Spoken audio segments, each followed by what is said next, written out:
Thank you, President, and greetings to fellow members. I'm very honoured to have been elected into this role as your Vice President for the coming mandate, and I'd like to welcome and congratulate all members of our new mandate, whether they are new members or whether they are returning members. It's an exciting time for us to be at the start of a mandate. My last 5 years here at the EESC has helped me understand why an institution like this is so important. At the start of my mandate, I buried myself in the work of being a member, rapporteuring opinions, drafting amendments, and debating with members who came from a very different perspective than my own. And I came to understand that our purpose here is not to sit around and talk aimlessly, but actually is founded in action.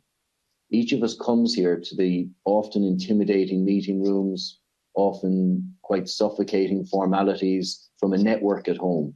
And those networks give us the legitimacy and the unique perspective of the effect of the EU on the day-to-day lives of different sectors in society. I've also seen in my time here that we can have an impact with our work, a real measurable impact. I've seen it through our work on circular economy, for example, establishing the joint project with the European Commission, the successful European Circular Economy Stakeholder Platform. And I've seen it with our opinions explicitly referenced in Council conclusions, and I've seen it in our influence on positions adopted at the European Parliament. It's these actions and these results that convinced me to run for this office in the first place. And it's not just our legislative works. We have civil solidarity prizes. We have our Your Europe, Your Say initiative. We have collaborations with stakeholders and practical attempts to amplify the voices of those who can find it hard to access and penetrate the institutions.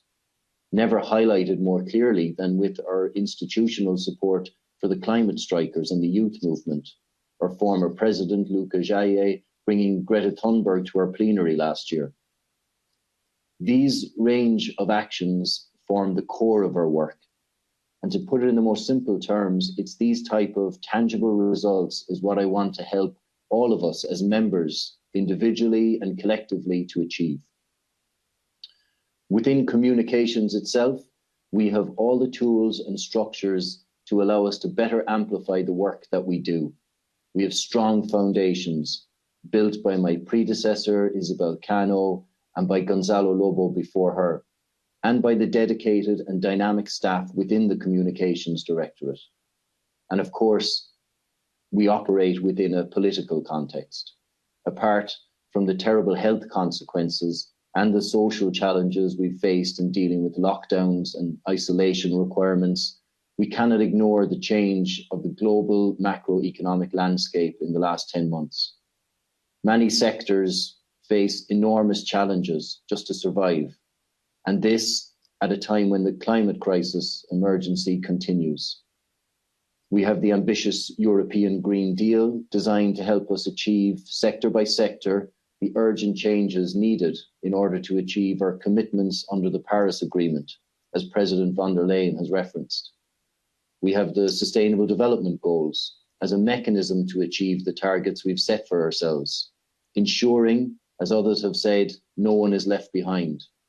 By definition, this sustainable development approach calls for that balance between economic, between social and environmental factors.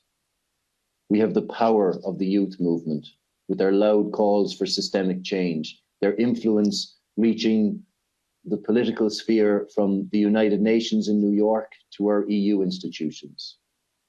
At our last plenary session, we adopted a proposal to lead the way in facilitating youth engagement through partnerships with the other EU institutions. More examples of concrete action. And finally, dear colleagues, I want to say this, that within our membership here today, amongst our wide range of expertise and interests, we have the diversity of opinions to allow us to rehearse the strongest arguments and to find, through understanding, through fact-based decision-making, through scientific certainty, a way to build consensus on how best to proceed. That is what we do best. We build consensus, and that is the power that brings weight to our work. I'm very conscious that I don't sit in this position as your Vice President in isolation. I have a great core team of members I will work with within the COCOM. I'll work also as part of our newly elected presidency with Krista and Julia, and with the range of leaders within the members and within our structures, from our group presidents to sections and observatories. Our committee starts a new chapter today under new leadership.